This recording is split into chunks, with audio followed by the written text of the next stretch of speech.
I'm sure a lot of you guys remember the old ceremonial hunting tradition of eating the heart out of the first animal you kill. Meat from those organs are among the most nutrient-rich foods on the planet. You can get those same benefits your ancestors craved via convenient daily capsules from Heart and Soil. Find out more at heartandsoil.co. And remember, use code MeatEater for 10% off your purchase. There's nothing like snook hook sets at dawn or catching a tarpon in the moonlight. Find your next fishing trip made easy on fishingbooker.com and experience the magic of the Sunshine State or any other destination on your fishing bucket list. Book a blue water adventure in search of sailfish or go snapper fishing with the kids. With over 6,000 captains and trips to choose from, planning your next one just got a whole lot easier. Download the Fishing Booker app on the Google Play or App Store or visit them online at fishingbooker.com to book your trip today.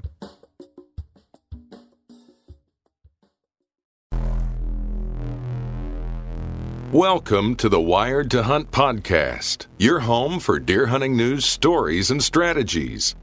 And now, your host, Mark Kenyon. Welcome to the Wired to Hunt podcast. I'm your host, Mark Kenyon, and this is episode number 203. And today on the show, we're joined by Hal Blood of Northern Maine to discuss hunting and tracking big mature bucks in big woods settings.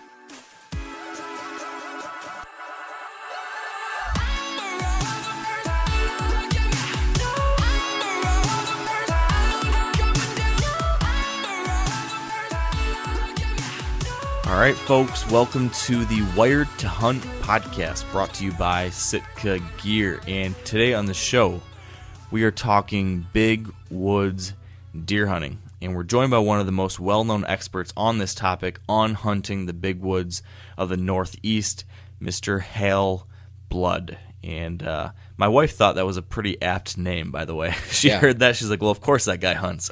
Yeah, it's badass. It's a badass name.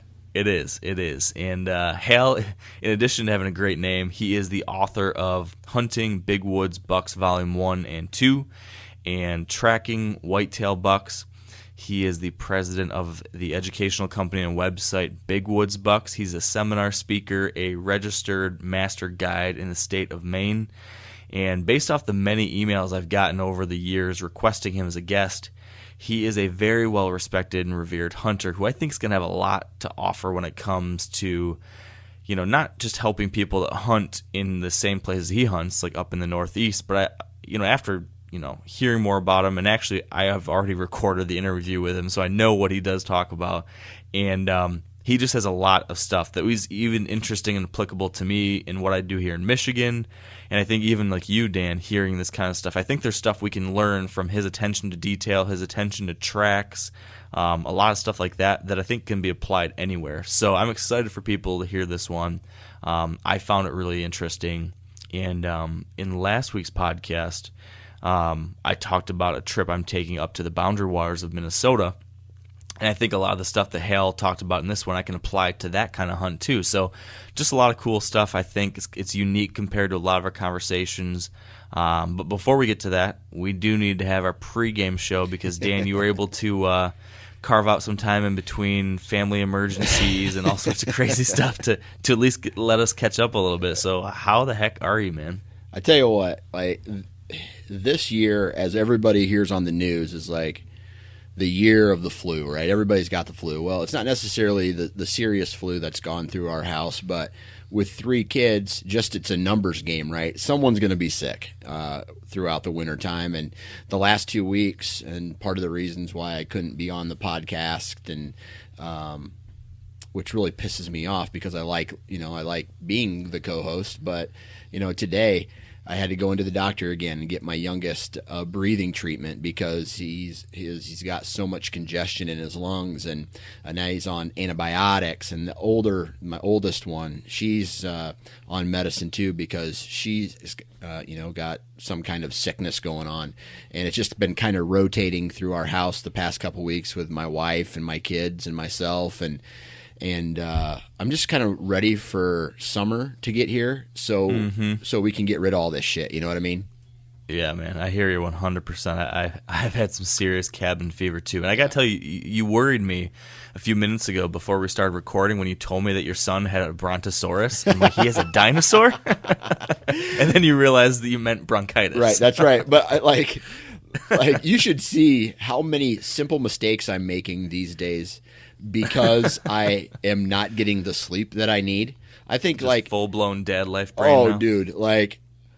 It sucks because my boss came up to me like 3 different times in the past 2 days, and he's like, "Hey Dan, can you quick change this on the report?" And I look, and I got all these numbers, and then I have a random word in with all these numbers, which is throwing the entire thing off. And I'm just like, "Oh shit, this makes me look bad." But I think is the random word that's always in there deer or bucks or something like that? I think these days it's probably sleep. Yeah, I can relate. I hear you. I'm learning. Yep. So but you, not all is bad, right? Though No, man. You've had some good stuff happen. Yeah. Yeah, man. I got. Can you go ahead? Can I say, even before you tell me, I just got to tell you that when I saw what happened to you, I was like writhing in jealousy. I was like, I hate him so much. We've talked about this before, but you know how when you flip through Instagram and you see like, oh, this guy shot a giant. There's a majority of it is congratulations to that person for shooting a big buck, but then there's that little sliver that just kind of the thought sneaks in. That's just like that bastard. Like I hate him. I hate that guy. And it's like I'm 95% happy for you. Right, exactly. But dude, I had one of those walks where you just run into sheds, man, and it was awesome. Walk us through it, because that was pretty unbelievable. Right. So the first thing is the stars kind of all aligned, right? And the goal was to just quick go out, take a tree stand down, and get back and get home. But my daughter had a birthday party with a friend, so my wife took my daughter and the baby to this birthday party, and my son stayed home with grandma because she didn't have to work. So I had time where if I wanted to, I could go do something without having any kids with me. So I went real fast, took down this tree stand, found a shed while I was taking down my tree stand. Then I'm like, you know what? I'm going to go walk this field. It's a real easy walk. It's a place you've walked actually before. And I think on this field, I found a shed, and Corey Fall found a shed. This is the big crop field with grassy strips in it? Yep. The buffer strips in it. And I'm like, you know what? If there's going to be sheds here or, anywhere that's a real easy walk that I can cruise real fast and not take up a ton of time, I'm going to walk this field. So I walk into it, and the first shed of the day that I find is laying right on a fence in a little tuft of grass that looks like, these deer are going and eating, and then they'll have their night bed, you know what I mean, where they'll basically just sit and chew all the food that they ate, right? So that was the biggest shed, 65 and 5/8 inch is what I measured it out at.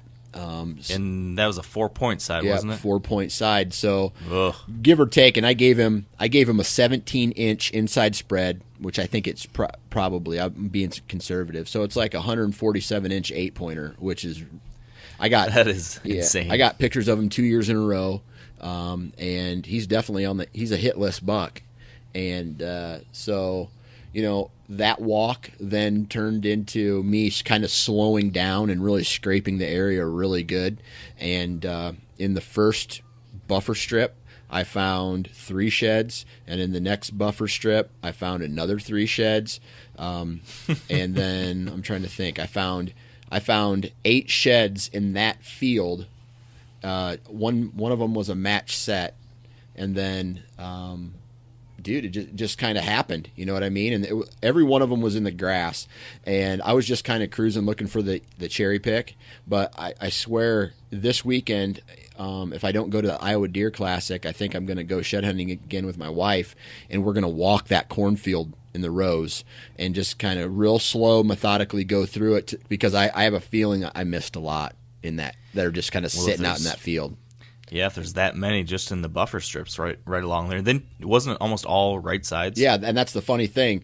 So of the 9 sheds I found, and by the way, I dropped a shed walking back to the truck that I didn't notice because I didn't have a backpack because I was like, hey, this is just going to be a quick walk. I found all these sheds, so I had to carry them all by hand, and I think I dropped one of the smaller ones. So it's still out there somewhere. So do you count that as twice? So is that 2 sheds if you found it and then you find it again? Hopefully my wife finds it. There you go. But yeah, man, I mean, and that was only half the field too. I didn't get to the timber line because I slowed way down.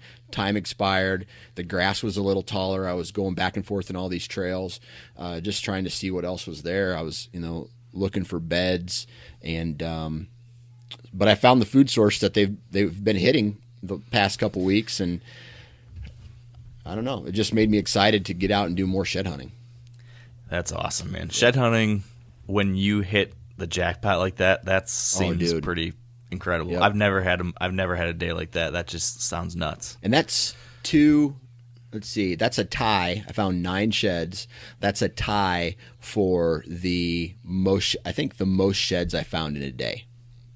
Yeah, and that was only a heck of a day. And that's crazy because that was only a 2. Like, if you add in the first shed I found when I was walking through the timber, and because I took a back way in to get my tree stand down, just so I was kind of looking for sheds the entire time. If you don't count that, I only walked for 2 hours and found 9 sheds. So That's pretty good. And I've had days where I've walked 10 hours and found 0 sheds. Yeah. Well, you found that all happened to you, what was that, Sunday? Sunday, yep, Sunday. Yeah. So during the week prior to that, I think I spent like 2 evenings or afternoons. Maybe I put in like 4 or 5 hours. Well, maybe more than that. Maybe we'll say 4 to 6 hours during the week. And then Friday afternoon and a good chunk of Saturday and a good chunk of Sunday, I probably put in another 15 hours. So we'll say maybe 20 hours of shed hunting last week in Michigan, and I found 0. Yeah. And so then I saw you had your 2-hour 9 shed day, and I said to myself, man, why are you shed hunting in Michigan? So then guess what I did? You went to Ohio. I went to Ohio. Can I tell you about that? I want you to tell me about it. So I got my buddy Furter, and we went on down to Ohio yesterday. And long story short on that, walked our property. Josh found a nice shed in a spot where I've always thought we would find sheds, but we never have. But pulled a nice, I think it's probably a 3-year-old buck, youngish buck, but great potential. He had a busted G2, but his G3 is like 10 inches long. Wow. So he's definitely a deer that'll grow into something special probably by next year. So that was cool. And then there's another property we have shed hunting permission on. So we went there and stopped by the landowner's house to say hi. We always like to chat. And the landowner says, I got something for you, Mark. Oh, boy. And picks up off of the lawnmower a gigantic shed, hands it to me, and I just about flipped out. I think it is, I'm holding it right now. I haven't measured it yet, but it is the most massive shed that I have now in my collection. Right. And could be like a 70-inch side. I mean, just super duper mass. And as I was looking at it, I'm like, I know this buck. This is a buck that we have referred to as Blades. Okay. I saw him as a 3-year-old. Furter saw him the next year as a 4-year-old. We didn't see him at all last year as a 5-year-old, but we've had pictures of him for 3 years straight now. And now I have his shed in my hand. So that was amazing. So he's going to be a 6-year-old. He's going to be a 6-year-old this year, yep. So when you saw him, how far away was he from you when you saw him? Well, this was when I saw him was as a 3-year-old. Okay. And I watched him from maybe 100 yards away. Gotcha. That's crazy. Yeah. But now we say, okay, we're going to go for our walk. So we go start walking, and we're walking this fence row. And within 3 to 5 minutes of leaving the landowner's house, I look on the edge of the field in the fence row, and there's a shed. And I go running over and grab it, and it is the match side to blades. Wow. And that's this year's shed, right? Yeah, this is this year's shed. And that shed, again, I mean, they're just amazing. The one side that was given to me is a 5-point side, just a clean, really heavy 5-point side. The side I picked up is a 5-point side plus a really big sticker point coming off the base of the brow tine that's maybe 4 inches long. Yeah. So technically, I guess an 11-pointer. I would probably put him at maybe a 160 something inch buck. Wow. 5-year-old last year. So that was incredible. So that was the biggest shed I've ever found. That was bigger than the Mark Kenyon shed I found with you. Awesome. So yeah, dude, found my biggest shed ever and was given the match side 2 minutes or 5 minutes before that. So that was pretty awesome. So I haven't found many sheds, but the sheds I have found have been like really big, really cool, special sheds. Right. So I'm a happy shed hunter so far. I cannot complain anymore. And it looks like our friend Furter, man, that should be like a Netflix series. Our friend Furter. Our friend Furter. I was joking with him about this yesterday. I'm like, dude, you can't complain about the fact that everyone refers to you as Furter now, because as you know, he works for the QDMA, right? So he gets lots of emails from people, like official work emails, asking, talking about different events or different things like this, and people are emailing him and referring to him as Furter. Man, I hope he doesn't flip out mentally and kill you. Well, I'm telling you, he should be thankful, because like he is the only man in the hunting industry now, the only person in the hunting industry who goes by one single name. Like he's like the Kobe. He's the Kobe of the hunting world right. now. He's not a public figure. He's an icon. That's right. He's just Furter. That's right. So I smell a T-shirt coming. Oh, that would be good. Yeah. That would be good. So yeah, man, it was a lot of fun. We had a good day. And he found sheds though too, right? Yeah, I mean, he found that good one, that 3-year-old I told you about, Yep. and then he found another small one that actually I think might be it's a busted off piece of a nailer. It's not a shed on its own. I think it's the end of a Maine beam that must have been from a pretty good buck too. So, yeah, dude, it was a good day, and I'm excited to keep walking. I'm back in Michigan now. Going to do some more walking probably this weekend, and off to Iowa next weekend. Right. There's a chance I might be able to join you for that too. Yeah, dude, work on that schedule. Yeah. It's going to take some work. It's going to take like a date night, I think, and that kind of, like maybe like 2 or 3 back rubs. And then these days that shit really doesn't pay off anyway, because then no matter what I do, my wife is still at home with 3 kids. Yeah. But I here's something funny. So I texted our other good friend, Ross Hossman, today. Oh, Ross Hossman. And I said, dude, is your wife going to come shed hunting? Because, like, I love my wife to death, right? But if your wife's like, can I come? And it's like last year, if my wife came, I'm pretty sure there would have been a lawsuit that would have came out of that those conversations. After she saw what Peter did to you. Yeah, exactly. So I'm like, hey, dude, is your wife going to come with us? Because my wife kind of wants to come too. And he's like, well, I don't know yet. So I don't know. There may be some females joining us. Maybe. All right. Well, hey, Yeah. It probably wouldn't be a bad idea for us to act like upstanding citizens for once, right? Right. But I think there's something positive about men scraping the bottom of the barrel every once in a while just to get it out of their system. There's something to be said about that too. Right. So, And I feel like you've taken that to the extreme for many years.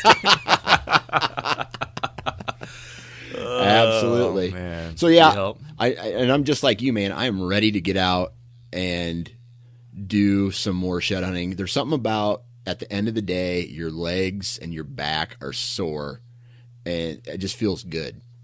Yeah, it's a good feeling, and then it's an especially good feeling if you can sit back in the couch afterwards and hold in your hand a piece of bone and spin it around and touch it and look at it, and I don't know. I know you're just like me. It's just something special to hold that and look at it and think about it. And I was the pretty cool. first human being to ever touch that antler, which is I find it awesome. Yeah, it's wild. I mean, when you think about that was a piece of this like living animal, and maybe it's a deer you hunted, a deer you've seen before or encountered, and to now like hold some piece of that, that's, I don't know. I get a kick out of it. So one question, I know we're on time, but have you ever killed a deer that you have found sheds to? Yes. Yes. Okay. Yep. 6-shooter, the buck I killed in Michigan in 2013. Yeah.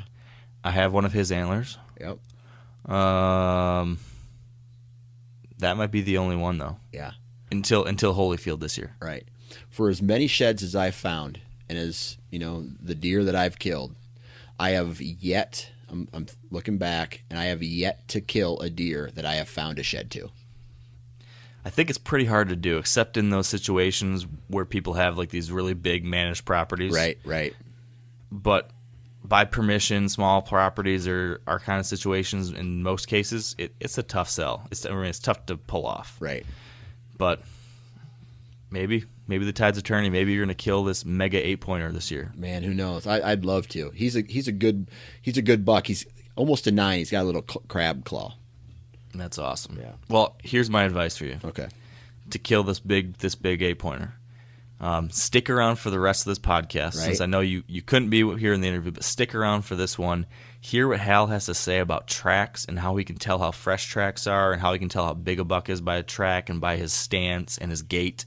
And then apply that to this year in Iowa when you're looking at like tracks in the mud, and that might help you better identify where this big burly buck is hanging out or walking. And I feel like this tracks are something that I'm getting more and more interested in. It's kind of overlooked a lot of times today. We focus so much on trail cameras and all that kind of stuff, but I think that there's something to be said about paying attention to what's actually on the ground. So we cover some of that stuff today. It's pretty interesting. I'm ready. All right. Well, then let's take a break for our Sitka Gear story of the day, and then we'll get right to Hal Blood. For this week's Sitka story, we're joined by Seth Healy, who tells us about checking trail cameras with his son. Well, it was about the beginning of October. In the summertime, I got my little boy out with me checking cameras, velvet bucks. And I started hunting some, and wasn't much going on, and the weather started to cool off. And I thought, well, now would be a good time to get him out with me and kind of get him in the woods a little bit and check some more cameras. So we go out. The previous card pulls hadn't been too good. It was getting pretty slow. The October lull was starting to hit. And so we go out and go to my favorite area of our family farm and go to check a couple cameras. And I let him, I open the cameras up for him and let him pull the cards out and put new cards in. And he was just, super excited to be out there. And it was for a moment for me that, I had never got to do that with my dad. And for me to be able to share just getting him out there and doing something that I love was super special for me. I can't even describe how to be whenever I actually get to take him hunting with me. 'Cause he's only 3. It was just, I don't know. It was, even though we didn't kill anything or, anything like that, it was still a special moment to get my kid out there with me and let him enjoy everything that I enjoy about the outdoors. On Seth's hunt, he was wearing Sitka's Fanatic hoodie. If you'd like to create a Sitka story of your own, or to learn more about Sitka's technical hunting apparel, visit sitkagear.com. All right, with me now on the line is Hal Blood. Thanks for joining us, Hal. Yeah, you're welcome. Glad to be here. Yeah, I'm excited to have this chat. I've been following some of your articles and different things you've posted over the years, kind of from a distance, and kind of always been aware of some of the things you've been doing, and have heard a lot about you and some other folks up in your neck of the woods as far as how you guys hunt. But I haven't done a good job of getting anyone on the Wired Hunt podcast to talk about this stuff, to talk about the big woods, to talk about tracking deer. So you are filling a big gap for us, Hal. So thank you for doing that. And before we get too far into that stuff, I'd like to hear from you first. a little bit about yourself. What's your story, Hal?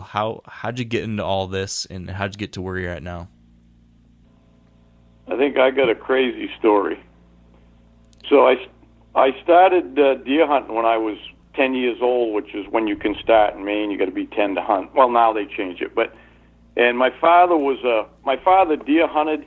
He wasn't a big deer hunter as far as, like an expert or anything, but he liked to go, and every once in a while he'd shoot a deer, And I grew up in the southern part of Maine, and there weren't a lot of deer back then in southern Maine. The northern forest was where the deer were the most heavily populated, because southern Maine was reverted farm country. It was reverting when they let the farms go by, and they just hadn't populated in, I guess. But it was back then, I remember I started hunting in the late 60s, and it was a big deal if you shot a deer, and you could shoot either sex back then, it was anything goes, and, it was a big deal. A big saying was always, did you get your deer? Because it was a big deal to get one. So anyway, that's where I started, but I actually shot my first one when I was 12, and I shot when I was 13, and I skipped a couple of years because I really didn't get to go that much anyways. But then when I was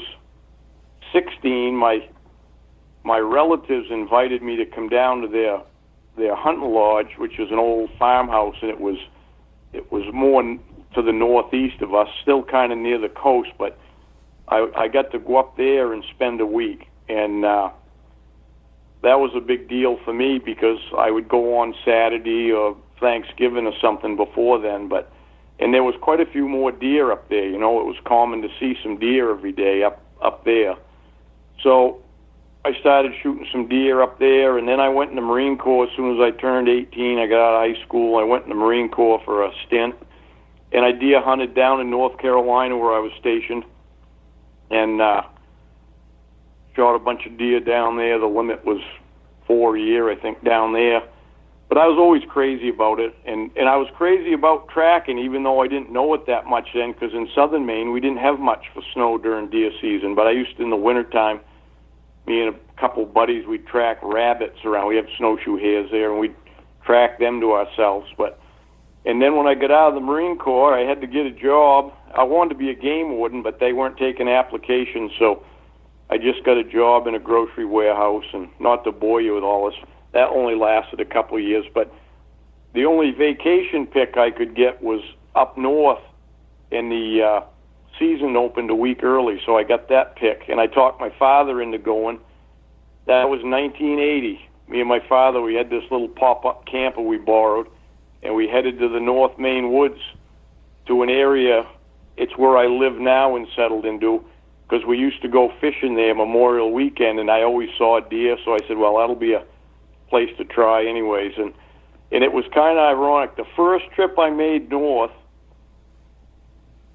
after that week up north, I felt it was hard to go back and hunt in southern Maine. I don't know why it was, but it was just like something in my mind. It's like I got a love for it in 1 week.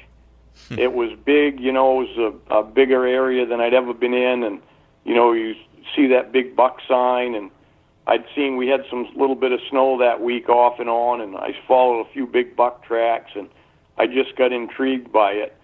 So I did still have to hunt down in southern Maine for a little bit more off and on, but I did take my time every year when I could get it. By then I had started, I only after that first 2 trips up north, I ended up going with my father-in-law. He was a lobsterman, and I helped him for a couple of years as a stern man.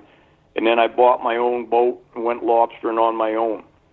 And then I periodically got some time to go north every year, but that's the only place I wanted to go when I hunted. I'd drive up north 3 hours to hunt for 2 days, and then go back lobstering. So anyway, I told my wife back then, I said, I always wanted to think of something I could do to make a living in the, being part in the woods. So I said, let's start a sporting camp and guide people and stuff, So just ran on that dream, that's all. And I lobstered for 9 years, and then we sold that business and built a business up here, an outfitting business, and ran that for 22 years, I think. We sold that 4 years ago now. Be 5 years, actually, in December.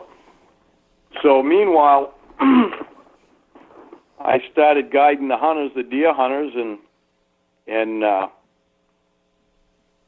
got to learn a lot from that about people and deer as well, because it got me in the woods, every day of the season for years and years and years.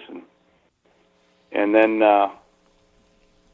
that led into, I decided to write a book about it, because my hunters kept saying, why don't you write a book about this stuff? I'd be telling stories at the table every night, and the hunters would come in, and so I did. So I wrote my first book, and I titled it Hunting Big Woods Bucks.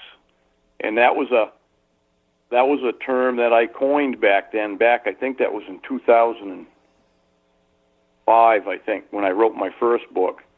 And now you see it everywhere. You see big woods bucks everywhere. It used to be the North Woods and Northern Woods and Northern deer and all that, but everybody uses big woods bucks now. So, but anyways, and that's how I started my business with a partner after that.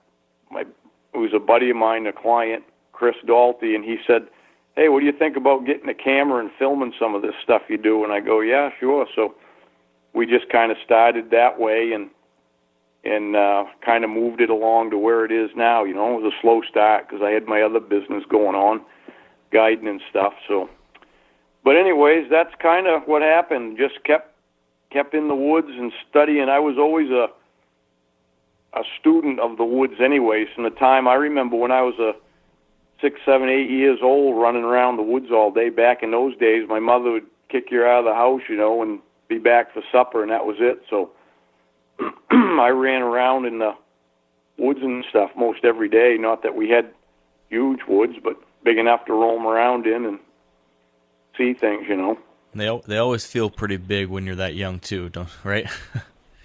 Oh yeah, for sure.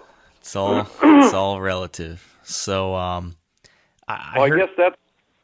Oh, go ahead. I was going to say, I heard you say once, speaking of this big woods hunting, I heard you say once that you either love it or you hate it when people try this kind of hunting or hunting in this kind of place. Why is that? And why is it that you ended up loving it so much? Well, I loved it so much just because I always loved the woods, and the bigger the better. And I was never afraid in the woods. And I think back now on that, when I used to first started hunting, I never thought about being lost. I never thought that I needed to be right with somebody else, even at 10 years old. I started rabbit hunting with my grandfather. He had beagles when I was 10 years old, and I'd roam around by myself. My snowshoes were taller than I was, and I'd catch up with him during the day, when we'd get a rabbit running. If I didn't know where he was, I'd go make a circle, find my grandfather's track, and follow it till I caught up to him. But never ever thought about being lost. And so when I got to the big woods, I was the same way. The first couple of years I went up north, I never even carried a compass. And then I got a little turned around in a snowstorm one day, and I said, compass probably would be a handy tool to have up here. Yeah. And back then, there was not as many logging roads as there is now either. There was some really huge pieces of woods with no logging roads. But so when I started I just figured everybody would like it. I just was like, I liked it. So how you are. You typically tend to think everybody kind of maybe thinks a little bit alike, all hunters maybe anyway. But when I started to realize that not everybody liked it is when I started guiding clients. And I could see even the ones that I took, some of them that I took, they were there for that year, and then it wasn't their cup of tea, and they'd never come back. And then I saw it a lot more with guides clients that weren't guided. They just rented a cabin and went and did their own thing. Some of them would leave halfway through the week, even some of the guided ones, by Wednesday or Thursday, they'd pack up and go home.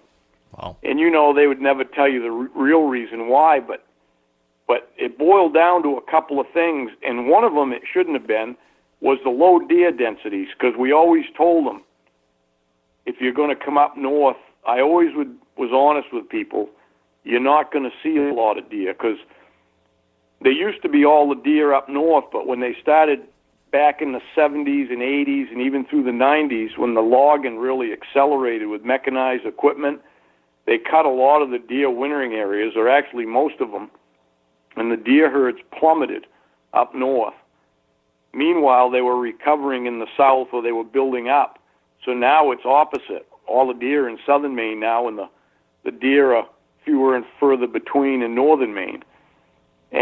But I would always tell people that, I used to tell people, if you see 5 or 6 deer in the week, you've had a good week up here, because if you might see the one buck you want to see and get, this is an area where you can shoot a buck of a lifetime, a big heavy-bodied buck with heavy antlers and stuff. And that was kind of like the mystique of most people loving it.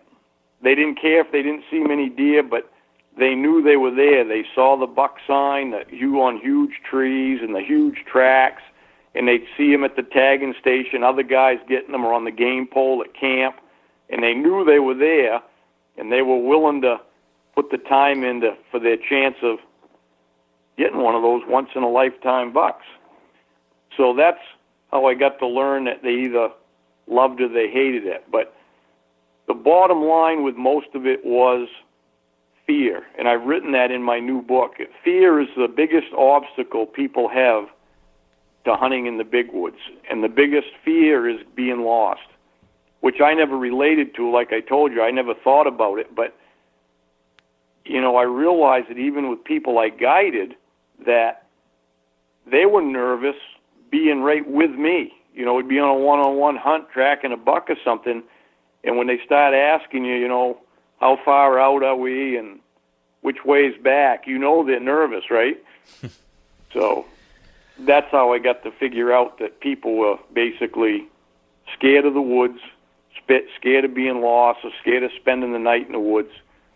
And that was a limiting factor. So it still is. To this day, most people don't get, even up here, a quarter of a mile from the roads, any of the logging roads or anything. A quarter of a mile is about it for most people. So, what do you consider big woods? Like, what are the kinds of places that you hunt? And I guess also, I think you've mentioned you've hunted a number of other states too. I'd be curious to hear kind of where all you've experienced this kind of hunting too.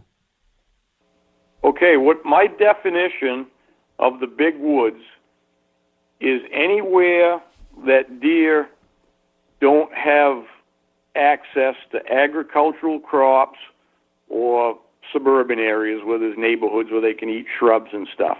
In other words, not really contact with people on a regular basis, So, because agricultural crops is what determines what deer do, right? That's where most people, all you hear about, people talk about when they're white-tailed deer hunting is patterning deer between, you got to know where the feeding areas are and the bedding areas. Well, that's only because they're limited to feed where the crops are, because the woods is all browsed out where there is no feed basically in the woods. Mm-hmm. So they have to go to crops, which makes them patternable. In the big woods, the same food is about everywhere in the woods. Now, it's different times of the year, but there's all kinds of green plants in the woods and mushrooms and nuts, and they don't go to any one place. These deer just roam. Even the does, they'll be on maybe one ridge one day or maybe a week. They feed up and down a ridge, and then they might cross a ravine and go onto another ridge a half a mile or a mile away and spend a week or a few days over there. They just roam around, even the does. You're not going to pattern them. You can find deer trails in the woods and stuff where you might be a better chance to get one if you were sitting or something. You're going to get on a stand. Yes, there's places you can do that, but it's not because they're going from a feeding area to a bedding area. They're just traveling from one place to the next, basically. And as far as the states go, I've hunted in, on the east side, I've hunted around New England, Maine and New Hampshire and Mass. Actually shot my first Massachusetts buck last fall with my muzzleloader. Hunted the Adirondacks in New York. And I hunted like North Carolina and stuff, years ago. But as far as for tracking, I've hunted in Montana, the UP of Michigan, Minnesota, and Ontario, northwest Ontario, which is right above Minnesota there.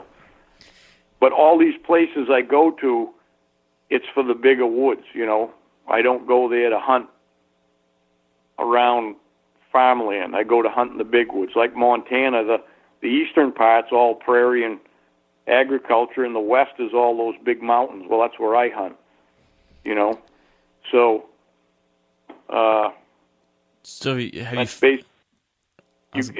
there's differences in the deer a little bit from one area to the next, but it's not enough to be hard to figure out. Mostly it's because the deer populations are different in those different areas, Like what I saw up in the UP in Michigan was probably similar amount of deer as back here.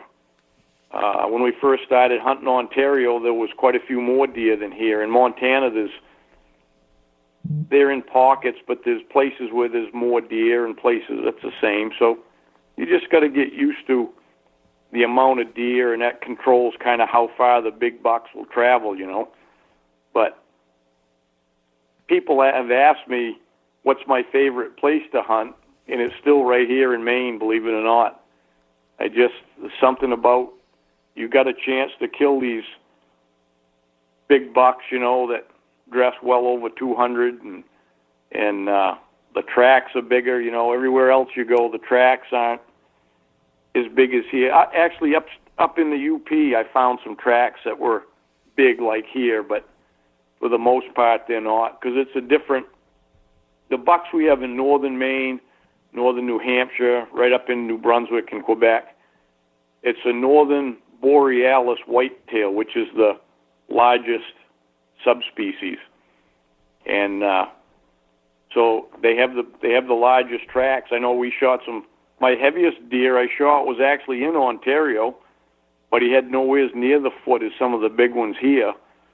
That one dressed 280, but it's a different subspecies. I think it's probably the northern, probably the Dakota whitetails, probably spread north or whatever up into Ontario, because up there where we hunted, the deer weren't always there.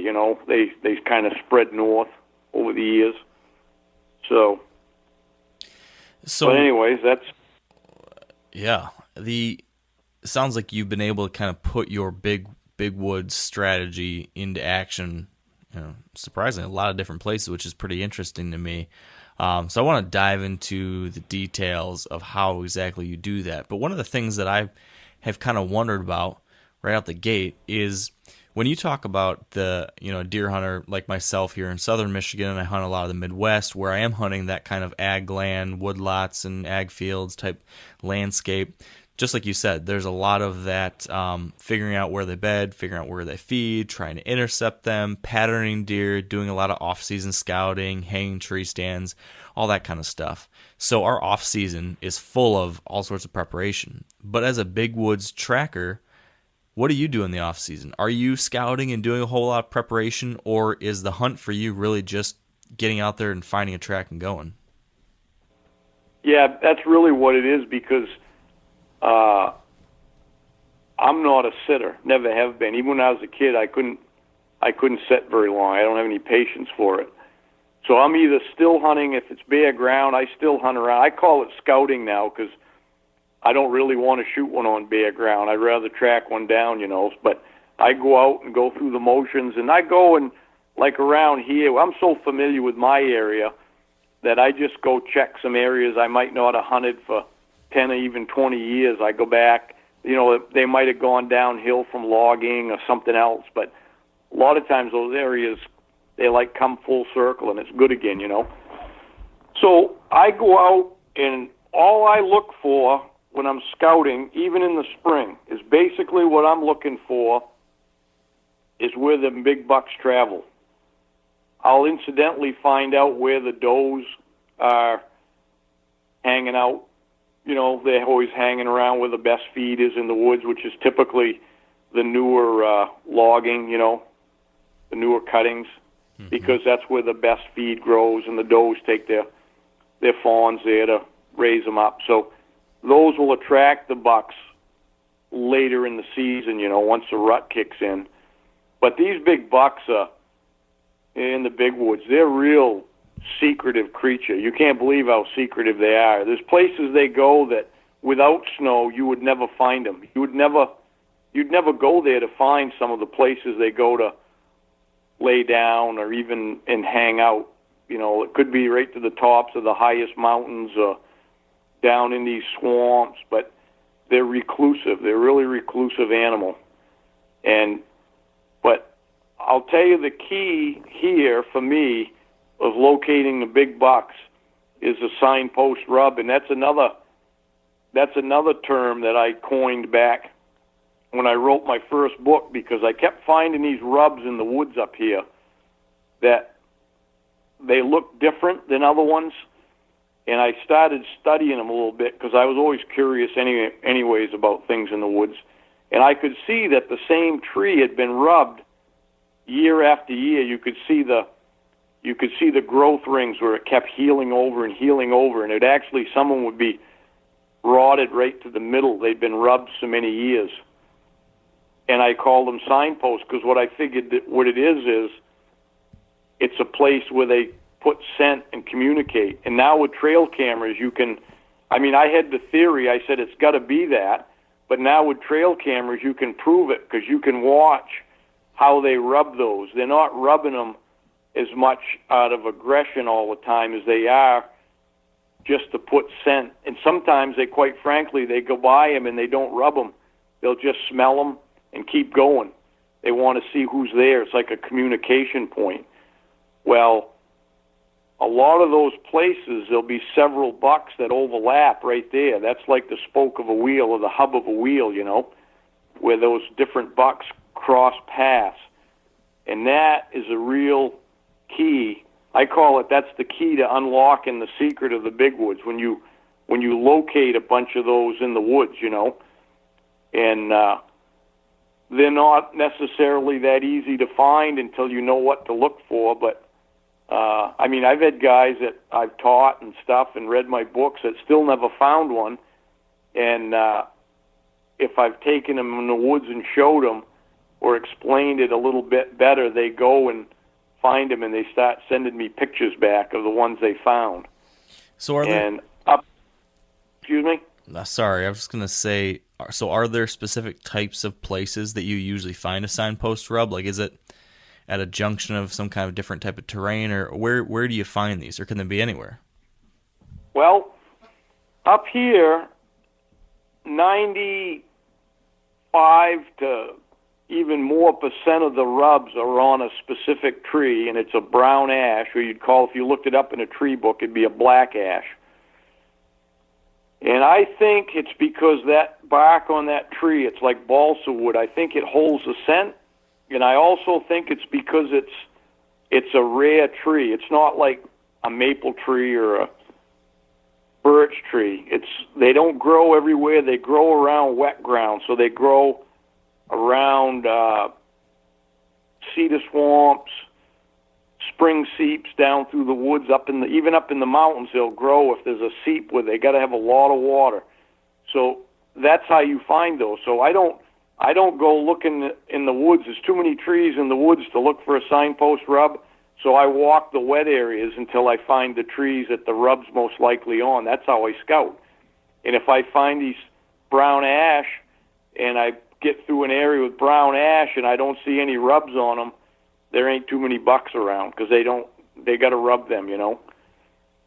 And then when you get down south of here towards the middle of Maine, things change a little bit, and they start there's different ones you'll find signpost rubs on, and it transitions into things like white oak, hemlock, red cedar. When you get down beyond Maine and you get into southern New England, there's red cedar, and red cedar goes all the way into the south. I found signpost rubs in Tennessee turkey hunting in the spring on red cedar trees. You know, and those grow probably about anywhere, but you see them a lot around abandoned fields and stuff. They'll grow up around the edges.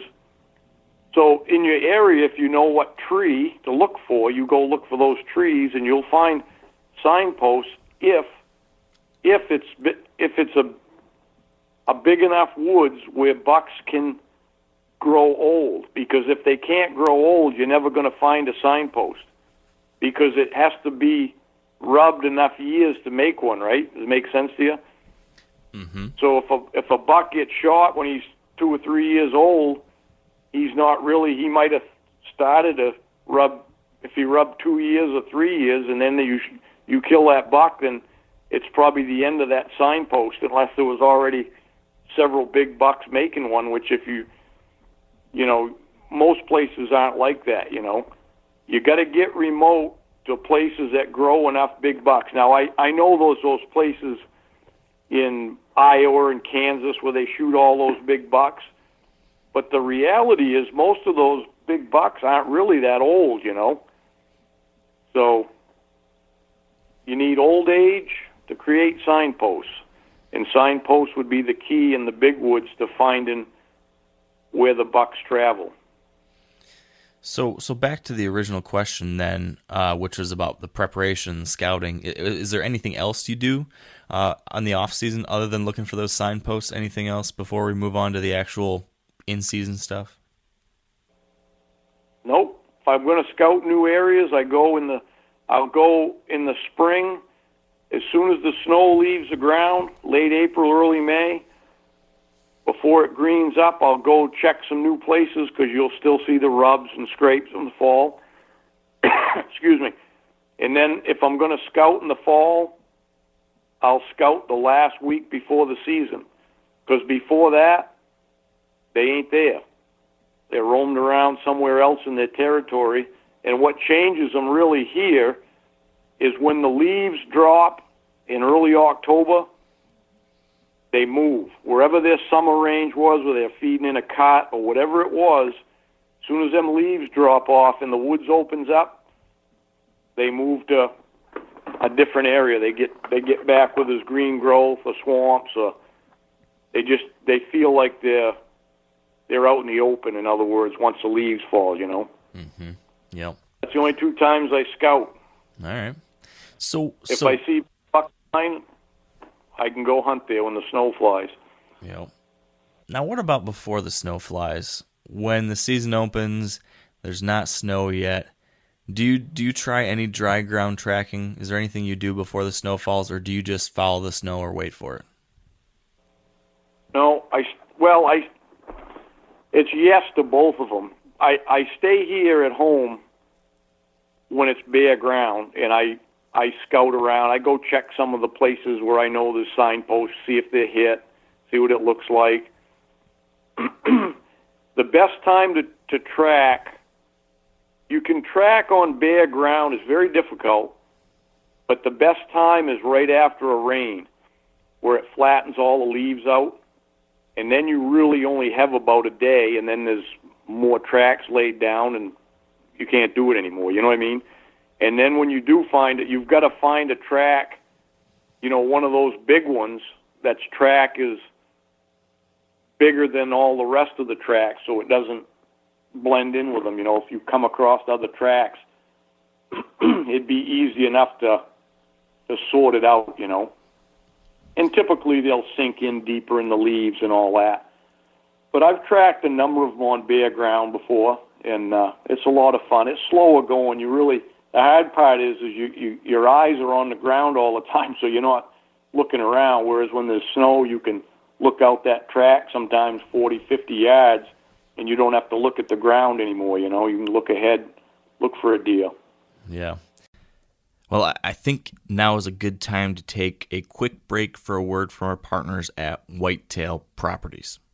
This week with Whitetail Properties, we are joined by Justin Mason, a land specialist out of Illinois. And Justin is going to be telling us about what some things are to consider when looking at a property that frequently floods. I think the biggest thing to consider when looking at a property that floods, there's a misconception that flooded ground doesn't hold deer. And I have found that personally on my own farm to be false. I had perfect video of this just a couple of weeks ago. The river got up. Less than 48 hours later, the deer were back in there. So I think if you have property that floods, you need to try to identify kind of that high ground and make sure, that the high ground has as much food and cover on it as you can get. That way, when it pushes those deer out, they have a place to go, and hopefully you can still keep them on your property without losing them to your neighbor. If you'd like to learn more and to see the properties that Justin currently has listed for sale, visit whitetailproperties.com/Mason. That's MASON.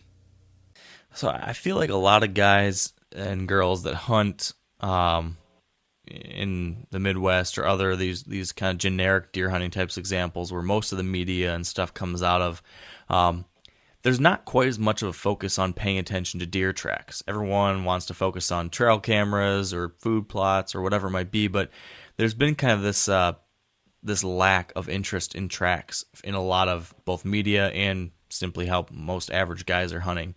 So in a bare ground scenario, what should the average deer hunter know, whether or not they're going to track a buck or not? What should they know about tracks, or what can you tell us about tracks that can help us, better determine what is a big buck by its track, or how fresh is it, or anything else that we should be paying attention to when it comes to that kind of sign? Well, again, a track is relevant to your area. A track, what I would call a big track out here, you probably won't find one in southern Michigan that size. So you've got to go with what's a big track for your area. So for here, I call it a 3x3 track or a 3x3.5. Typically they're a little longer than they are wide, but if I find a 3x3 track, I'm pretty well assured, unless it's late season when they've lost a lot of weight, that buck is going to field dress over 200 pounds. That's the kind of bucks I like to go after. They're going to be a mature buck, But out your way, in southern Michigan, that might be a 2x2.5 track. I don't know, Mm-hmm. But up in northern Michigan, in the UP, I did see some of them 3x3.5 tracks. I saw some up there. But you'd have to get used to your own area, what's a normal size. But the biggest thing, anybody in the area is going to say, if they're used to seeing deer tracks, they're going to say, wow, that's a big track. But the mature buck is going to have the dew claws will be, no matter what size the print is, his dew claws are going to be set quite a bit back from the back of his hoof, say 2 inches or more, and it'll be usually a little wider than the hoof. So in other words, where you see those dew claws, those prints will be wider than the track itself from the hoofs. And the dew claws will be turned more perpendicular to the hoof, almost 90 degrees. Whereas like a doe, typically their dew claws are almost in line. They're turned a little bit, but not much. The other key thing, if you had snow, you'll never know on bare ground, but even in 1 inch or 2 of snow, a mature buck will drag his feet. So you'll see those drag marks, and if you see drag marks in 1 inch or 2 of snow, that's an older buck. They just get lazier when they get older, and they don't pick their feet up as much. And that would be anywhere. That would be if your big bucks in your area dress out 150 pounds, like in the Adirondacks, they've got some nice rack bucks, but, to shoot a buck over 180 pounds is not real common. Most of those mature bucks they get weigh 150 pounds, 160 pounds, but they'll be dragging their feet all the time. Those older bucks, you get a 6, 7, 8, 9-year-old buck, he'd be dragging his feet. So what about the things that tell you how recently a track was made? What are the things you're looking for, whether it be on bare ground or snow? What are the things you look for on that? Well, that's one of the hardest things for a tracker to have to learn, because it's one of the most important things, because how far you might be behind a buck determines how fast you're going to go on the track. So I call a fresh track any track made in the night, because I get out at daylight and I'm looking for a track. If I find a track that was made the night before, to me that's a fresh track. If it's an hour old or 8 hours old, that's a buck I'm going to follow. Now I might, if I'm on an 8-hour-old one, I might, if I see a fresher one, I'll switch over to it as long as it's big enough. But I always start somewhere, because if you follow one buck, eventually it's probably going to cross paths with another one. So, but it is the hardest thing to determine. But I can tell you one thing about a track in the snow is the minute that track is made, it starts to change. It's either freezing and evaporating, or it's melting, thawing and melting. Either way, it changes. Now, it's going to be a subtle change in the beginning for that first hour, but beyond that, you'll notice, if you know what to look for, which is basically the edge where the hoof punches through the snow, that deteriorates first, that sharp edge made, and the dust or the wet stuff that's pushed out in front will melt before it melts down inside the print or freezes down in the print. And that's just a guideline. The rest of it depends on temperature. If it's 0, it's going to deteriorate quicker than if it's 25 degrees. So you almost got to have like an internal calculator, and you're only going to get that from experience, What about the bare ground track? Anything on that front that you look for to determine the freshness there? Is it similar in that you're just looking for the sharp edges, or anything else? Well, you can't see that like I said, on bare ground, unless you saw one in the dirt, like if you were in some fields. I'm never in there, but in the woods and the leaves, they're just going to be punch marks, and you'll see since the rain flattens the leaves, everything's flat. When they punch that in, the edge of them leaves will flip up, like straight up. You can see those for a ways down through the woods. Now, not 50 yards, but you can certainly see them for 10 or 12 steps ahead, And you'll see it punched up, crisp like that. And they'll stay that way even when the leaves dry out. But like I said, the hardest problem with the bare ground is every day there's more tracks getting added to the woods, so everything starts blending together. That's why you can't really follow them too much after the first day. Now, that being said, if you get in an area that there's very few deer, you won't cross as many tracks. So you could possibly maybe go another day. Or sometimes I just take a track like that to see if I can at least get to some new sign. I've done that a lot of times in a new area. Follow a track on bare ground. I might be only able to follow it for a quarter or half a mile before it gets into some, we call it softwood, people call it the pines, but in the spruce and fir needles, the tracks will disappear in there. But that track still might take me to a signpost rub or a scrape line, or it might take me to something that shows me where that buck is traveling, Going back a second to determining what kind of deer you're tracking. I think I do remember reading in some different places where people also pay attention to things like the length of the stride or the width. of between each footstep? Is that something you pay attention to personally? Yeah, I wrote about that in my first book. I put some illustrations in that because, and there's a variable in that because the same deer can walk fast or slow and change his stride like we could do it.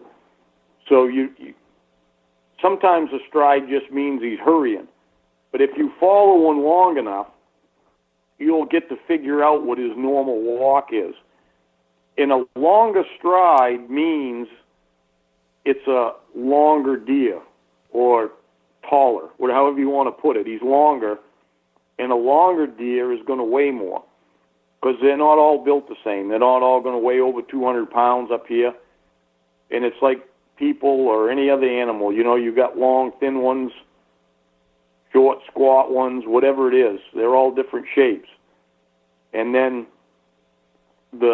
I call it the stance, or some people call a stag, how they stagger the width.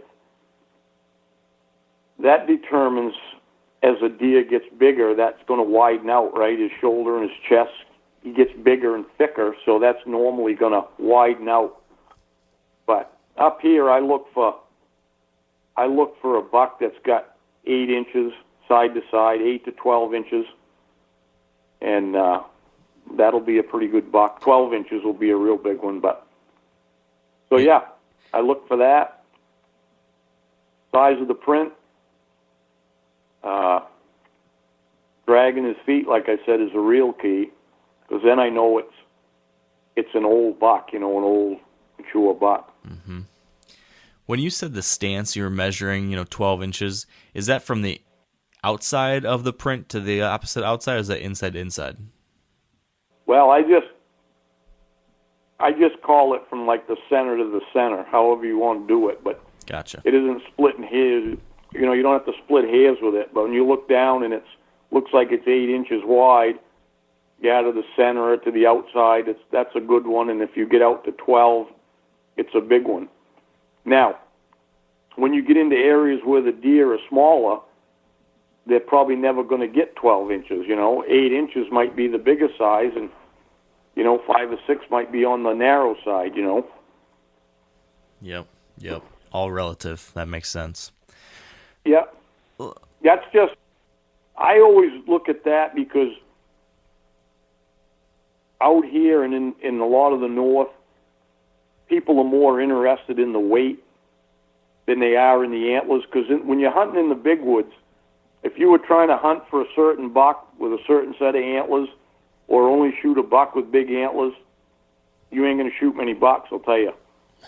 Because you ain't going to have time usually to even see what it's got when you're tracking. You might see he's got a rack. I don't care if it's a basket rack 8-pointer. If he's 8 years old and he weighs 250 pounds, that's more of a trophy to me than a 3.5-year-old that scores 150. We don't, up here, we have an antler club in the state, and yeah, it's great, people shoot some big rack bucks. I look at it as a bonus. If you get one with a big body and he's got a rack to go with it, it's just a bonus. I'll hunt for the big deer over the big rack any day. Different mindset. Yeah, no, I completely understand that. What does a day in the life of this kind of hunting look like then? Can you walk us through when you start, how the process begins, what your thought process is then throughout the entire, maybe you could give us a hypothetical scenario you could walk us through? Yeah. I start every morning at daylight. I'm usually driving to where I want to go hunt. I'll pick an area. I might pull, sometimes I don't know, this is kind of funny, but I drive out my driveway in the morning, and sometimes I don't know which way I'm going. I don't even know where I'm going to hunt for the day. Now, that being said, it might be determined by where the early snow is, because a lot of times we got mountains here, and sometimes there's only snow in the mountains. You don't have snow in the bottom. So I got to go hunt some mountain somewhere. So I head out, and I'm driving to where I'm going to go, and if I'm lucky, which I'm not very often, but I might, if I see a track crossing the logging road on the way to where I'm going, I get out and I look at it, and it's going somewhere where I know there isn't going to be a bunch of hunters, I'll get right on that one. I've shot quite a few that way, but usually I end up driving to where I want to hunt and then just striking off through the woods, whether it's up over a mountain and down another valley to another. I just strike off trying to find the track I want. And are you striking off with a goal in mind? What's that? Sorry, I was going to say, are you striking off with like a destination in mind, or are you heading towards one of those signpost rubs you found, or do you just say, all right, I'm heading off into this general region and just going to see where it takes me? Hey, you're pretty observant. You keyed in on that signpost, and yes, that's what I do. I'll usually make a route. I'll usually say I'm going up through this side of this mountain, through this notch. There's a signpost on the back side. I'm going to check that one. Then there's one over in another valley. Then I'll go check that one. And you're right. If you go to enough of them signposts, if you can check enough of them on any day, you're going to find a big buck track there. If you're lucky, you find it at the first one, and if you're not, you might not find a track till noontime. But it's just the way it goes some days. So when I find my track, I start on it. If I know it's made in the night, and that's another thing to know. Some people say, well, how do you know if it was made that night or the night before or 3 nights ago? Well, that's very easy to tell. If you get used to, looking at snow, the nighttime track, because once a track goes through one day, it really changes, especially if the sun was out the day before, not even if it melted, but it changes a lot. It's not that hard once you get used to it to tell what's made in the night. So I just follow that track, and when I get on a track, I'm going with the idea that I got to catch up to this buck so I can hunt him. Because if you don't catch up to him, you're not in the game yet. Too many guys will go out there and get on a track, and they find a track, and they start hunting that track like Elmer Fudd. One step and looking all around. Well, chances are you're never going to see that buck. I mean, you're not going to, because that buck could be. You might get lucky and he's laying down a half a mile away, and he might be 5 miles away, and you don't know till you get going and see what he's doing. Because the story of that buck, whatever buck you track, he's writing his life in the snow, and that's what's so fun about tracking, is he's showing you his life, what he's doing, where he's going, what he's up to right now this time of year. It's all written for you in the snow if you know how to interpret it, right? If he starts wandering around, or you might start chasing does, and even earlier, before the rut starts, you might find some does, and they know where all the does are. They can go right from one bunch to the next. They might, up here where the population is as heavy, you might get into some areas where there's a little pocket of does. There might be 2 or 3 does, 4 does, and the next bunch might be a mile away. So he just beat feet for that mile till he gets over there. So that's what you got to do. You got to keep going. And then when he's done his route for the night, whenever he got done, he's going to, 9 times out of 10, sometimes you get thrown off during the rut. They kind of don't eat as much, but usually they'll eat, feed around, wander around, and then they lay down. They're going to be, if you see that sign where they're wandering and feeding around quite a bit in a small area, he's right there. You can be laying right there somewhere close, and it might already be too late, because sometimes he's laid close enough where he sees you already, because they always lay watching their backtrack for danger. So that sign will tell you, though, that, I stop immediately and I start looking around. He might be right there. He might be up on that ridge up there you're looking at, and then I got to try to figure out if I can maybe get a chance to shoot him in his bed laying down, or shoot him when he gets out of his bed or something. What? But sometimes that might not be till afternoon. I've got on bucks before and gone right steady, fast as I could walk for 5 or 6 hours, never stop to catch up to one. So you're So if moving you're not as willing fast. Yeah, you're moving as fast as you can go, all the way until you see the wandering kind of tracks. Is there anything else that would indicate it's time to slow down? Well, if he picks up a doe and gets with a doe, if he starts off staying with a doe, they may not be all that far again, right? So anything like that is what you got to look for. But typically, I mean, that's just the life of a buck, you know.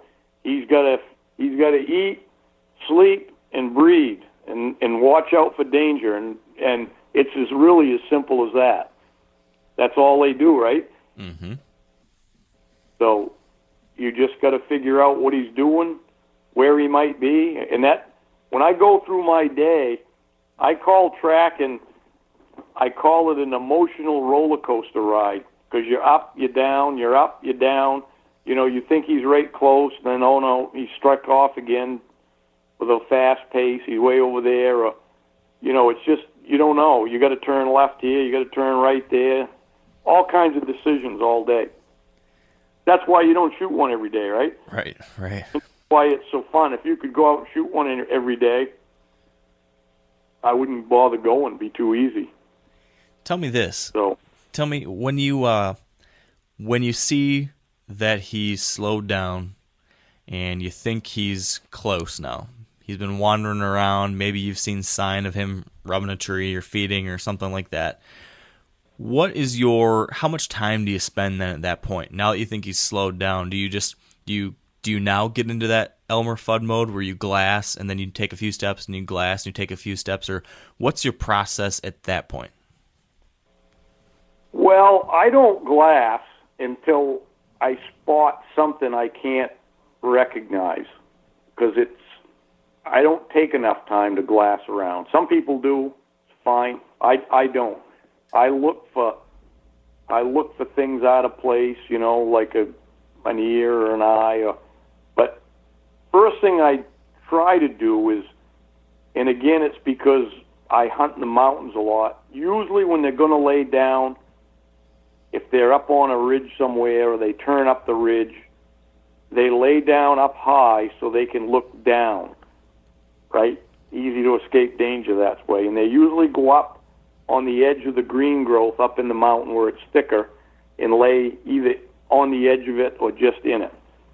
So if I see a buck feeding around and he heads up and I can see a green bluff up there, I'm not going to follow that track up through the open because he's watching that track, or I assume he is. I make a circle downwind around it, go up over the knob, around it, and make a complete circle to see if that track comes out, because it won't take me, I won't be losing any time by doing that.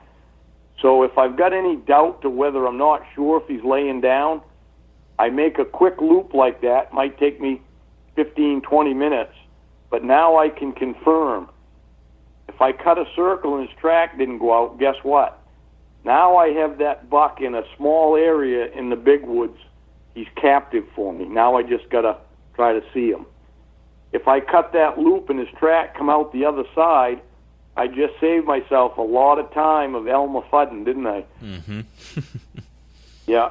But some places you can't do that. Some places, the type of woods you're in, you can't make that circle. It's not going to work either because of the wind, the terrain. You can't always do it. But if I can do it and make sense of it where I'm not going to waste a lot of time, I'll do it. You mentioned wind, that you circled downwind there. Do you think about or factor wind into your strategy at all at any other points of your day, or is it just at that point where you think you know where he's at? Yeah, just when I think if I think as the buck is around, I start paying attention to the wind. Other than that, doesn't make any difference. The wind blows 4 directions every minute anyways up in this country. But quite frankly, sometimes once you've jumped a buck and he knows you're after him, he'll put the wind right in his back and walk, and he knows you're behind him, and you know he knows because he'll be walking along, then you'll see he'll make 2 or 3 jumps, and he'll pick up his pace. He smelt you getting closer. There's nothing you can do about it. You just keep going, because eventually he's going to turn or the wind's going to change, and you might get a chance again, you know? Yeah, that's what I was going to ask next, is what happens when you do spook a deer? Do you wait a while, or do you just get right after it, or what happens at that point? That's a good question, because when I was in my training stages, because I had to teach myself all this stuff. I didn't have my father didn't hunt up here, you know. I mean, he came up when I did, but he wasn't a tracker, and I didn't have anybody to teach me. I just rustled through it myself. But your first inclination is to go right after him, because now it's, you know, you're close. But it's the worst thing to do in most cases. There's a couple exceptions, but up here where the deer don't get pressured, and again, this is why it's different than big woods deer hunting is different in a lot of respects, and this is one of them. You know, you get in a lot of places where deer are pressured. They might run a long ways when they get spooked. But these deer, typically a buck is he's going to run off maybe 100, 200, 300, 400 yards, whatever, and he's going to stop and look back 9 out of 10 times. Once in a while you get what I call a runner that doesn't do that. His escape mode is to run a mile. And it's only because that's how every buck up here has lived to his age by escaping coyotes year-round. So once they figure out how to escape a coyote, that's what you are to them, because they ain't used to being followed by people for the most part. So they're going to go off and they stop and they wait to see if something's fallen, because probably they might have saw a little motion, they might have heard a twig snap, anything like that, and that's what just got them out of their bed, and they just want to make sure it's nothing falling. They want to just put that little distance, you know. So I started waiting 15 minutes, and that didn't work very good, so I pushed it to a half an hour. And once I did that, that was the key right there. That's killed more bucks up here than, not just by me, by me writing about it. I had lots and lots of guys over the year told me after I wrote my first book, they said, you know what, I don't know why I never could figure that out, but it's perfect sense. He said, they tell me, and since they started doing it, they'd kill more bucks, you know. Because really the hardest time to kill a buck is really if he's laying in his bed watching his backtrack. You think about that, right? He's got all the advantage. He's just laying there watching where he came from, and all he's got to do is catch a little movement, a flash or something, and he's out of there. Most of the time you won't even see him. So, you know, the next time is your best chance. So if you go right after them, what happens is they just confirmed what they thought. Something's after them. Now the chase is on. You're going to be chasing them all day. Not to say you can't kill them that way, because I have, but it's a lot harder, and you're going to put on a lot more miles. But by waiting, that buck's going to do a couple things. He's only got 2 choices. He's going to lay back down, which means he was not rested enough he hadn't been laying there long enough, or he's been laying long enough to be rested up, and he's going to go about his business and start checking scrapes or rubs or whatever he wants to do and check does. And that's the time, the best time to kill a buck is when he's on his feet moving. Because now he doesn't have the advantage. Yeah, he's going to always look behind him, but he's moving and you're moving, but your odds are way up. You see how that works? It does, yep. And what really gives you the advantage, I tell people this all the time, just because there's snow on the ground doesn't make it a good chance to shoot a buck tracking, because you've got to have some other things in your favor. Because if you're on a day when it's, you know them days in the woods where it's deathly still, like you feel like you can hear a pin drop like a mile away? Oh, yeah. That's a hard day to kill a buck tracking. Mm-hmm. Because they just, even if they're on their feet, they got that advantage. And no matter how quiet you can be, It's very difficult. The best weather for killing a buck is wind. I don't care if it's blowing 50 miles an hour. I don't care if it's snowing. I call those buck killing days because all his advantage is gone. He's not going to smell you. Probably not going to see you because in the wind, the trees are moving, the leaves are rustling, things are swaying. They don't pick out your movement as well. Not to mean you're going to walk up on them, but what I'm saying is if you're sneaky in those kind of days, that's the time to get a look at one, Mm-hmm. At this point in your, I guess we'll call it your hunting career, what's your ratio of like actually seeing the buck that you pick up a track on? Like if you pick up 10 tracks over the course of a season, do you end up seeing 8 of those bucks? Do you see one of those bucks? How does that usually end up? Oh, just to see them? Oh, I don't know. I never figured that out. More than 50%. I see more than half the ones I get on. And what about it shooting might them? be just,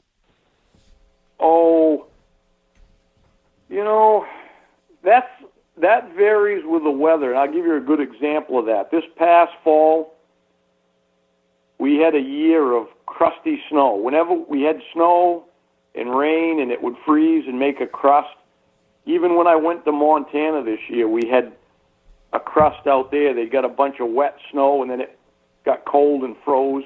We hunted on crust. I got back here, I hunted on crust.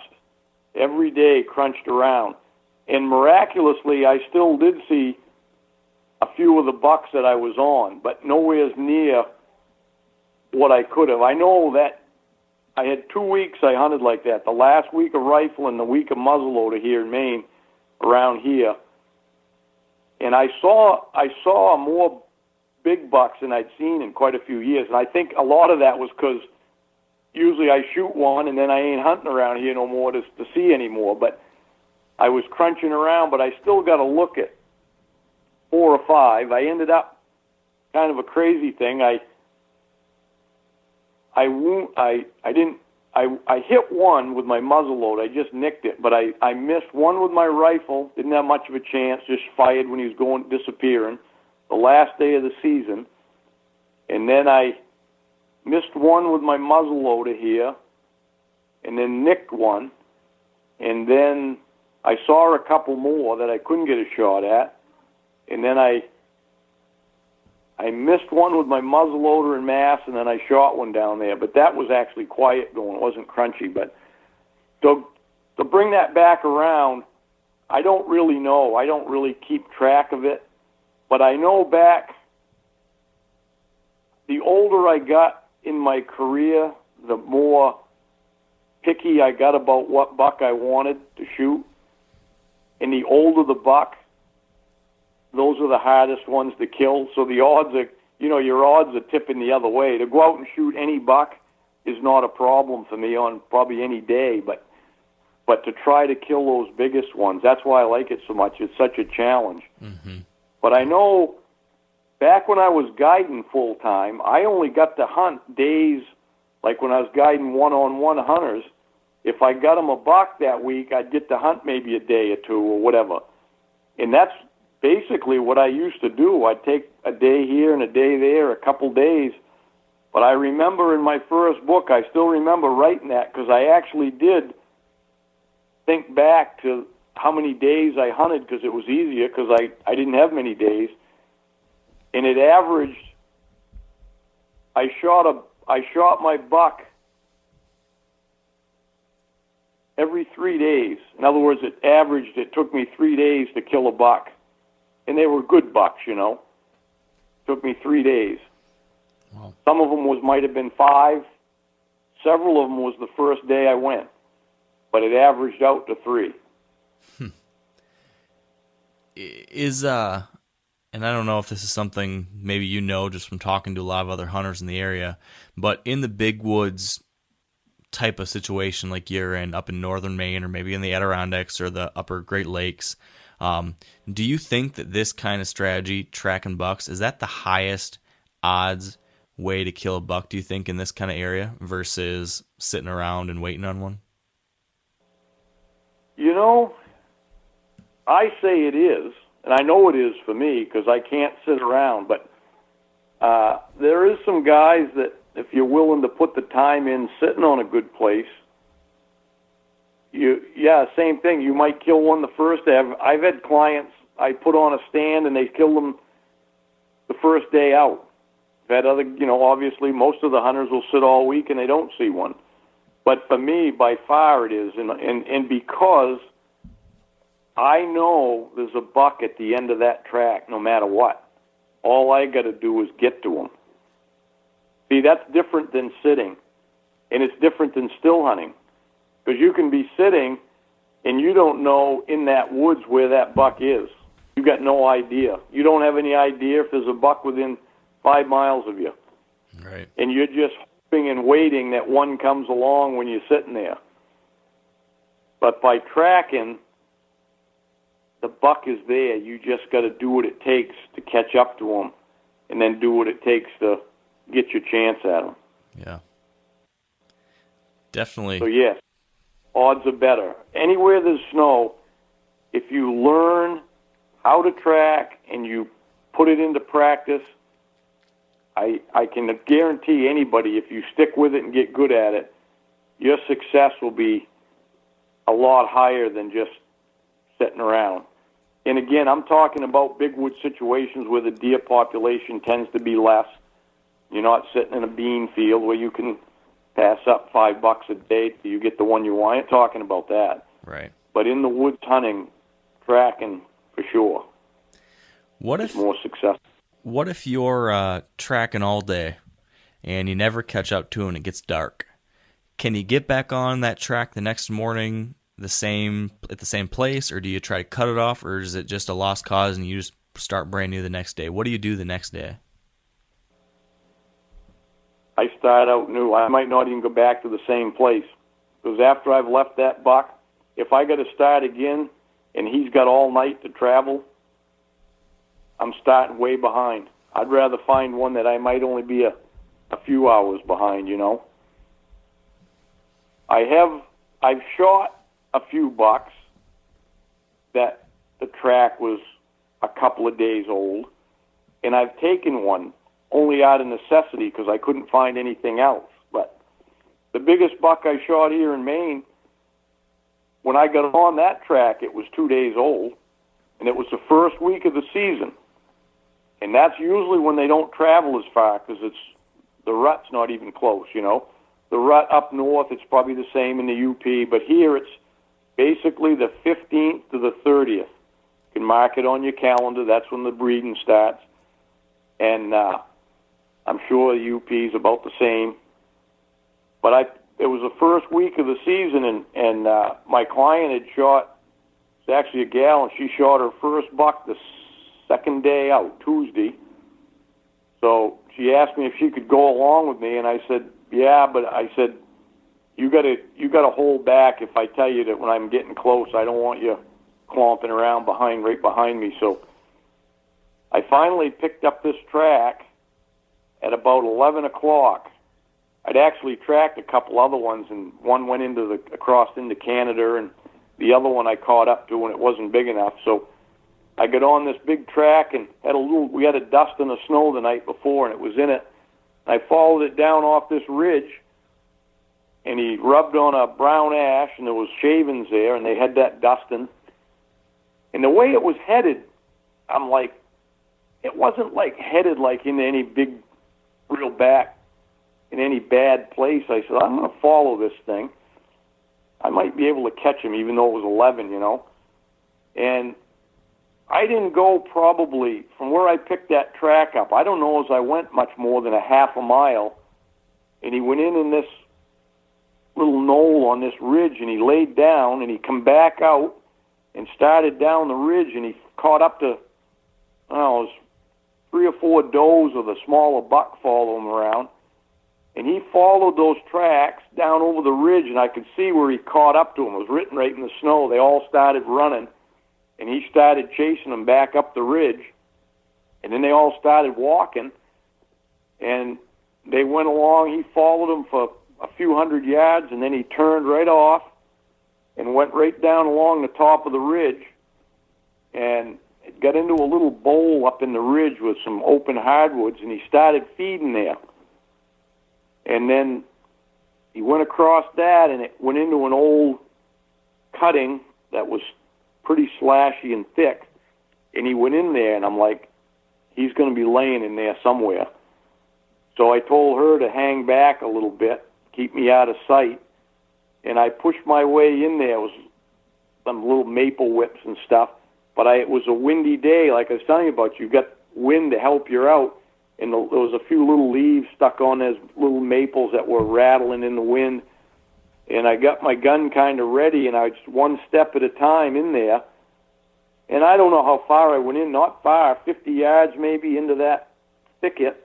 And I come to a skidder trail where I could, it'd be an opening. And I stuck my head out and looked down that skidder trail. That's where his track turned. And he was laying in his bed, looking back over his shoulder at me. He didn't recognize me. I don't know if he heard something and he turned his head, but he was laying facing the other way, which was odd. But anyways, I shot him right there, laying in his bed, tipped him right over right there. It was 19 paces. Wow.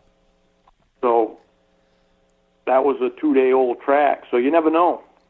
Like I said, there's always a buck at the end of a track somewhere if you get to the end of it, right? Yep. Do you think that there are any consistent traits or anything along those lines that make for a good big woods hunter? If you were to look at all the best big woods hunters that you know, do they have anything in common or any things? Yeah, of course they do. It's the number one thing is persistence. You don't give up. You don't quit. You just keep going. You got to have the stamina, but you got to be persistent. Too many people, and that's just generally, that's a general human trait, People, especially nowadays, they give up on everything too easy when things start getting a little difficult, It's easy to quit, right? It's easy to give up on something. And I just think it's a human trait, but that's the trait that'll kill a guy that wants to be a tracker. If you're going to give up because a buck crossed a stream, or he went up a steep hill, or he crossed a road, or I don't know, whatever it is, there's a lot of reasons you could give up. Oh, you got into some other deer tracks and you got tangled up and you couldn't figure it out. That's why people quit. They just say, it ain't worth it. It ain't worth it to them. So to me, it tells me the prize at the end isn't worth it to them, so they won't be a tracker. If you're going to be a tracker, it's all about that prize, getting to the prize at the end, and killing them is just the end result. It's not. That's not why we track, really. If I had to go kill a buck, I've been invited 100 times to all those places in the Midwest. Clients had invited me to, Kansas and all those places, and I just wouldn't go because I knew I wouldn't enjoy myself trying to sit in a stand or something and pick out the buck I wanted. To me, it's not a hunt for me. I'm not saying it's not a hunt, but for me, it's not. I'm more into like trying to outsmart one, beat him on his own turf, And I think you would find that that's really what keeps any tracker going, is that prize at the end. It's going to be worth it for them. It's a big accomplishment. I tell the new people that start tracking, don't start out tracking the biggest track in the woods you can find, because if that's where you start, you're going to have a lot of lessons to learn. You're going to have a lot of failure because those are the hard ones to kill. I just tell them to track something. Find a track in the woods and follow it and see what it is. If it's a doe, great. You just saw a doe. Now you know how that doe walked around and how she acted. If it's a spike horn buck, shoot it. It's your first buck tracking. Next year you can look for a bigger one. You know, that's all part of getting the experience. But if you just try to go after those biggest ones, which I was guilty of, when I first started up north, that's all I wanted was one of them big bucks, you know. So when I was fortunate enough to have snow, which, like I said, I didn't, back in those years when I had my lobstering business, I couldn't go as much. I didn't have a lot of days every year with snow, but I always would find the biggest track I could find. Consequently, between that and not having a lot of time, I was 7 years. I tell people this now, people find it hard to believe.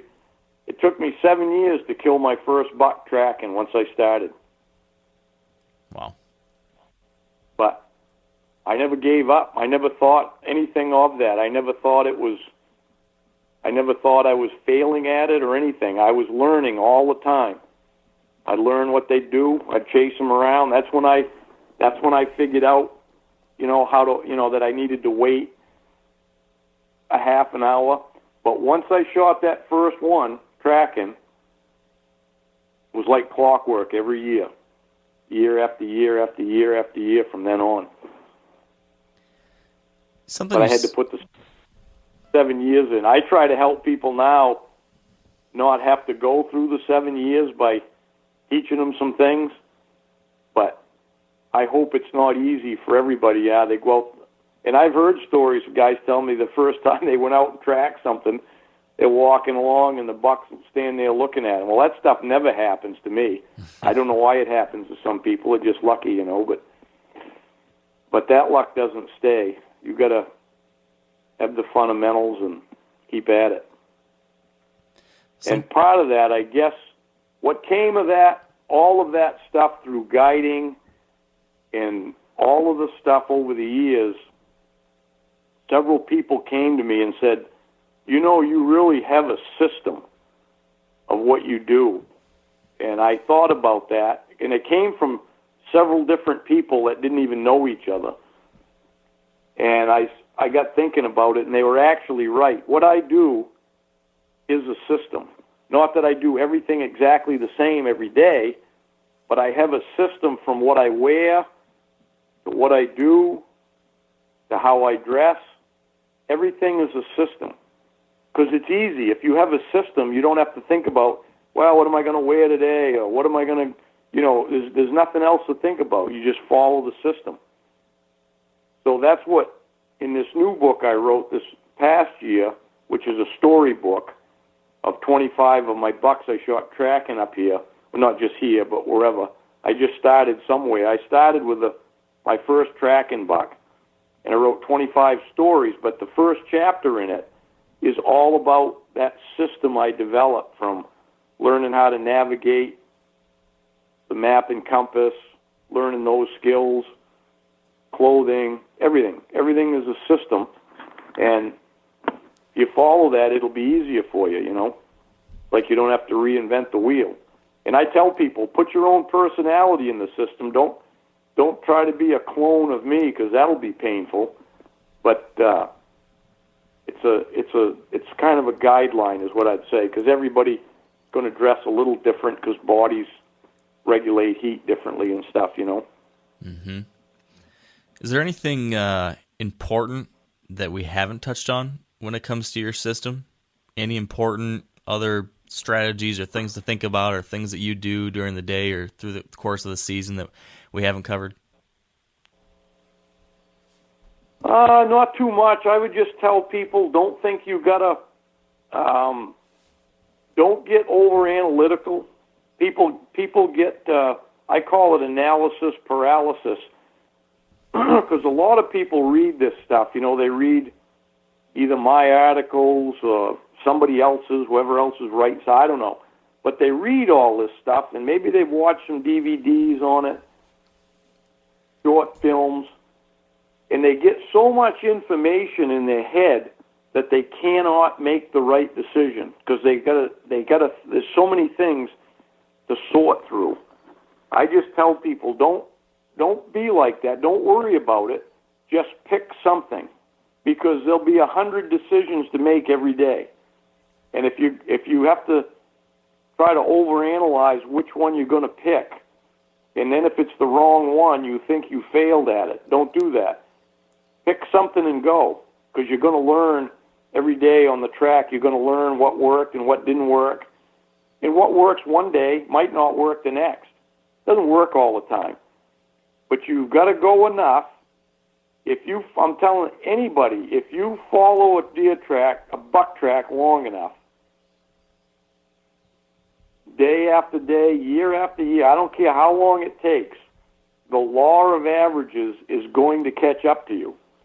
It has to. Because it's all about catching up to a buck in the right place at the right time in the woods. That's all killing a buck is. I've gone days and days that I was 5 minutes late or 2 minutes early or my timing was off. And then other time, you go out the next day and your timing's perfect. You step up over this knoll and you look down the other side, the buck's right there. It's all timing. You got to catch up to them at the right place to be able to kill them. I'll tell you what, I'm really interested in trying to do this kind of hunting. You know, the more I've read about it and listened to people tell stories like you, it definitely seems like a good time and a nice change of pace from sitting in a tree all the time. So I'm thinking that my northern Michigan rifle hunting this year might be more tracking and less sitting. So very helpful stuff, Hale. I really appreciate you sharing this with us. And if people want to learn more, if people want to check out your books or your website or all the different stuff you've got going on, where can they find that? They can find everything at bigwoodsbucks.com. It's pretty simple. If they want to contact me, my email's there. Big Woods Bucks, I've assembled a team of guys that I did that because I knew everybody wouldn't relate to me, you know, the way I hunt exactly, you know, because I know a lot of guys when I'm doing seminars, they look at me and I'm tall and lanky, you know, and they go, I don't think I could keep up with him. I don't think I could go that fast. Well, you don't have to. So I got a bunch of guys that are good deer trackers too and good deer hunters, and they're on the team and they write articles and they do a lot of the same stuff. And so there's something there for everybody. So you can find some articles on the website. We're about to launch within the next week or so here a club side of the website, which is going to give the hunters a forum to communicate with each other and ask questions and ask questions of us and stuff. And there'll be a blog on the homepage. We're revamping the whole thing. And then all the films, all the short films we produce are going to go into that club side. And we're going to charge like $3 a month or $30 a year for all that to pay for the editing. And then we'll start a podcast here coming right up, and that's probably going to start within the next week or so too. And that you can find at the website, or actually that'll be on iTunes, whatever that is, because I don't do it. But I'm told you can get us on iTunes. Yes. Coming up. I'm sure you're on iTunes too, right? Yep, that's the place to be. So it's good that you'll have your podcast there too. Yeah, we also got, if they get to the website, you know, besides books and DVDs and that stuff, we've got some other products that relate to the system. We've got our own clothing line designed for tracking. It's a tracking jacket and pants, and it's actually, we had Silent Predator make it with Woolrich wool. Good stuff. So something there for everybody, not just trackers, but any of the hunters that like to hunt in the big woods or anywhere and whatever. We're just trying to help people learn. Awesome. Well, I certainly think you achieved that goal, at least today, Hal. I've learned a lot. I think everyone listening has too. So thank you, Hal, for taking the time to do this. And I'm gonna hopefully send you a picture in about 10.5 months, maybe, of my first big woods tracking buck in northern Michigan. So fingers crossed for that. You better send me a picture. I hope it happens. All right, Hale. Thank you. And that's a wrap, folks. So hopefully you enjoyed that one. Before we shut this completely down, though, I will just send out my usual ask, which is if you haven't yet, if you could go over to iTunes and leave us a rating or review. It is a very helpful thing for the podcast. It means a lot. We appreciate it. So if you can do that, it takes just 30 seconds. And otherwise, just want to thank our partners who help make all of this possible. So big thanks to Sitka Gear, Yeti Coolers, Matthews Archery, Maven Optics, the Whitetail Institute of North America, Trophy Ridge, and Huntera Maps. And finally, thank you so much for taking the time to be with me today, for tuning in, hearing us BS about shed hunting, hearing us talk about big woods hunting. Thanks for being a part of it all. And until next time, stay wired to hunt.